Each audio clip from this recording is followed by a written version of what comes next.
नरेंद्र मोदी जो है यहाँ पर आ रहे हैं, आपदा को लेकर उनकी विजिट है, किस प्रकार से देखते हैं, क्या कहेंगे? मैं सबसे पहले तो हिमाचल प्रदेश की सभी जनता की ओर से प्रधानमंत्री जी का धन्यवाद करता हूं कि इस आपदा की घड़ी में जब पूरा हिमाचल प्रदेश पीड़ा के दौर में से गुजर रहा है, आप हिमाचल प्रदेश में आकर के उस दुख में शामिल होकर के हमको हौसला, हमको ढांढस बताने के लिए आ रहे हैं।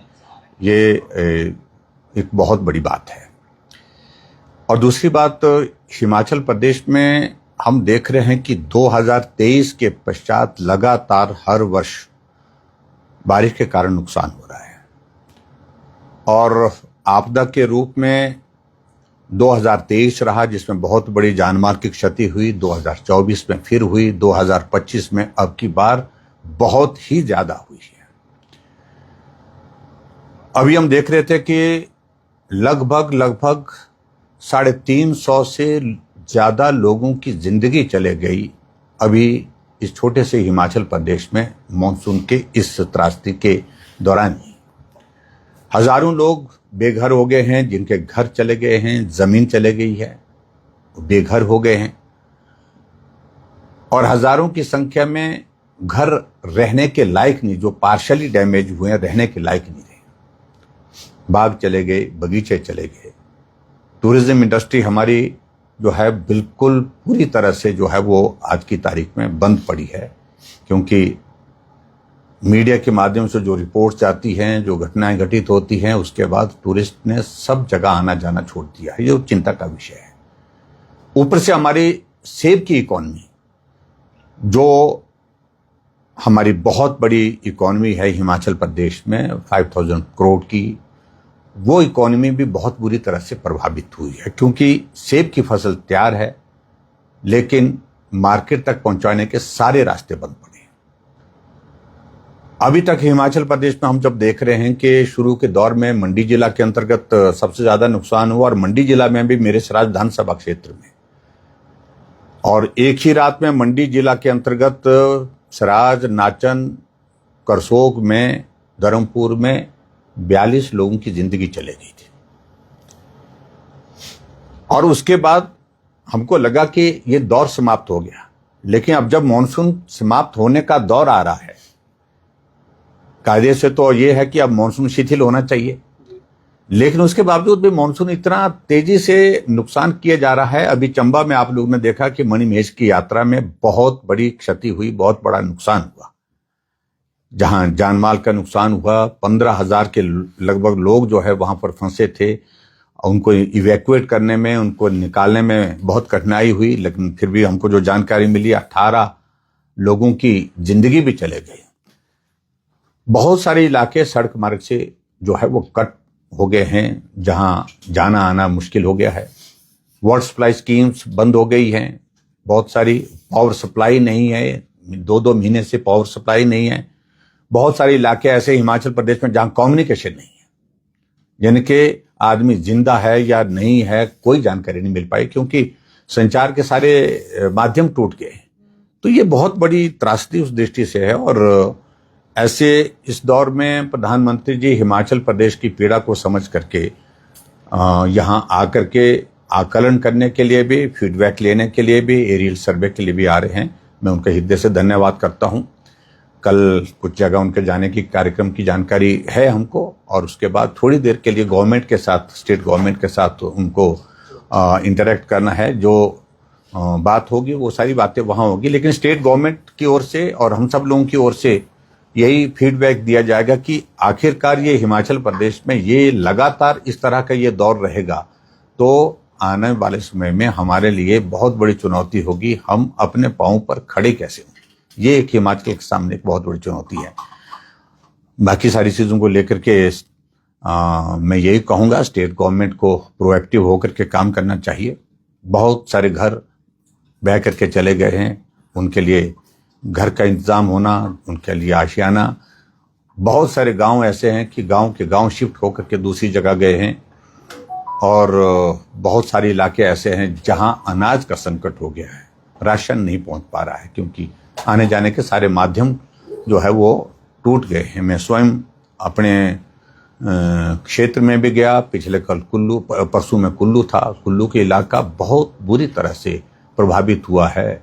मनाली पूरी तरह से नेशनल हाईवे डैमेज हुआ है और लाहौल में रास्ता बंद है। जो ऑफ सीजनल वेजिटेबल्स वहाँ पर है वो सड़ रही हैं, मतलब जो बहुत बड़ा आय का जरिया वहाँ पर था। बंजार का इलाका पूरा कटा हुआ है। भरमौर का पांगी का इलाका पूरा कटा हुआ है और शिमला के इलाके में भी अब तो कोई हिमाचल का कोई जिला ऐसा बचा नहीं, कोई क्षेत्र ऐसा बचा नहीं जहां नुकसान नहीं है। तो बहुत बड़ी क्षति है, बहुत बड़ा नुकसान है। चाहे सारी चीज के लिए कुछ भी कहें, लोग कई तरह की बातें बोलते हैं, डेवलपमेंट गलत तरीके से हुई इसका भी जिक्र करते हैं, लेकिन मैं तो ये भी कहना चाहता हूं कि इस पर अध्ययन करना चाहिए। हमको कंक्लूजन पर जंप नहीं करना चाहिए ये कारण है वो कारण है। जब मेरे घर में, मेरे विधानसभा क्षेत्र में सबसे ज्यादा नुकसान हुआ है, 32 लोगों की जिंदगी वहां चले गई, तो बहुत जिम्मेवार लोग जो हिमाचल प्रदेश में सरकार में उनने भाषण दे डाले कि जयराम इसके लिए दोषी है। ये मुझे लगता है कि ये सोच ही बहुत गलत है। आज चंबा में नुकसान है, उसके लिए कौन दोषी है? आज किन्नौर में नुकसान हुआ, उसके लिए कौन दोषी है? आज जाकर के कुल्लू मनाली में नुकसान हुआ, उसके लिए कौन दोषी है? दोषी हो सकता है कि हमारे डेवलपमेंट के काम करने के तरीके भी एक कारण हो सकता है, लेकिन बहुत जगह हमने इस बात को भी देखा जहां डेवलपमेंट का कोई प्रोजेक्ट नहीं है। 12,000 फीट हाइट, 10,000, 11,000 फीट की हाइट पर ना वहां पर रोड है, ना वहां पर कोई डंपिंग साइट है, ना कोई बिल्डिंग का स्ट्रक्चर है, लेकिन पूरा पहाड़ उतर करके आया है, पूरा जंगल का जंगल बह करके आ गया। तो ऐसे में ये चिंता का विषय है कि आने वाले समय में हम इस हिमाचल प्रदेश को बचाएंगे कैसे, इस पर अध्ययन भी होना चाहिए और आगे रास्ते भी निकलना चाहिए। ये हर बार की तरह ऐसा नहीं होना चाहिए कि हर साल बारिश का मौसम आएगा, हम उस वक्त राहत कार्य में जुटेंगे, जिंदगी बचाने में जुटेंगे और थोड़े दिन तक चर्चा होगी, उसके बाद फिर उसी डर्रे पर चलते रहेंगे। लंबी सोच के साथ हमको विचार करना पड़ेगा। सर, जो सरकार द्वारा ये पहले कहा जा रहा था कि जो है नेता प्रतिपक्ष जो हैं दिल्ली चलें, साथ में चलें, लेकिन अब तो प्रधानमंत्री आ रहे हैं, तो इसको किस प्रकार से आप देखते हैं? देखिए, मैं समझता हूं कि इन सारी चीजों में, राजनीतिक बातों में नहीं जाना चाहिए। सरकार को काम करना चाहिए। आज हजारों की संख्या में लोग बेघर हुए बैठे हैं, आप उनकी चिंता करिए। आज हजारों की संख्या में जो है लोग बेघर होने के बाद जमीन जायदाद जो उनके पास थी उससे महरूम हुए पड़े, यानी कि वो भी चले गई है। बगीचे चले गए, खेत चले गए, बिजनेस के उनके जो सेंटर थे, अपने कामकाज कारोबार के सेंटर थे, वो चले गए, तबाह हो गए। उस पर सोचना चाहिए। टूरिज्म इंडस्ट्री तबाह हो गई। हमारे एप्पल का सीजन पूरा का पूरा तबाह हो गया, जो हिमाचल की इकोनॉमी को बहुत बड़ा बूस्ट देता था। तो उस पर सोचना चाहिए। साथ जाना, नहीं जाना, क्या करना। हिमाचल प्रदेश का विधानसभा का सत्र हुआ। सत्र में सरकार की ओर से प्रस्ताव लाया गया कि इसको आपदा राज्य घोषित किया जाए। हमने समर्थन किया। जब हिमाचल प्रदेश में आज की तारीख में पूरे हर विधानसभा क्षेत्र में, हर गांव में नुकसान हो रहा है, तो आपदा राज्य घोषित करने में इसमें कोई कठिनाई नहीं। हमने सहयोग दिया, समर्थन किया। हम दिल्ली में जाकर के सारे सांसद, और मैं विपक्ष के नेता होने के नाते वहां दिल्ली जाकर के मिल करके आया। मैं गृह मंत्री जी से हम मिले, सभी सांसद थे साथ में, फाइनेंस मिनिस्टर से मिले, हम नितिन गडकरी जी से मिले, और मैं प्राइम मिनिस्टर से मिलकर के आया हूं। तो ऐसे में ऐसा नहीं है कि हमने कोई कमी रही है पक्ष रखने में।